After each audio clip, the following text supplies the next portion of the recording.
Hi friends, எல்லோரும் நல்லா இருக்கீங்களா? நாங்களும் நல்லாயிருக்கோம். இன்றைக்கி காலையில் டிஃபன் தாங்க. டிஃபனுக்கு என்னென்னு பார்த்தீங்கன்னா, இட்லி தாங்க செஞ்சேன். இட்லி அது கூட தேங்காய் சட்னிங்க. எங்கள் வீட்டில் தேங்காய் சட்னி இல்லாமல் சாப்பிடவே மாட்டாங்க. டெய்லிக்கும் தேங்காய் சட்னி தாங்க அரைப்பேன்.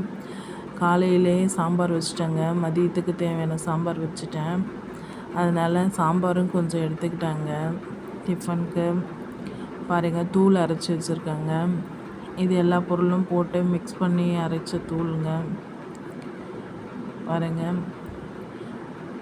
இது ஒரு நல்ல காம்போவாக இருந்தது. இட்லி, சட்னி, சாம்பார், தூள் இதெல்லாம் சாப்பிட்டாங்க பசங்க, எங்கள் வீட்டுக்காரர் எல்லோரும் ருசித்து சாப்பிட்டாங்க. டெய்லிக்கும் தேங்காய் சட்னி அரைக்கணுங்க. தேங்காய் சட்னி இல்லைன்னா எங்கள் வீட்டுக்காருக்கு பிடிக்காது. அதனால் தேங்காய் சட்னி ரொம்ப லைக் பண்ணி சாப்பிடுவாங்க. நீங்கள் என்னென்ன சட்னி அரைப்பீங்கன்ட்டு கமெண்ட் பண்ணுங்கள்.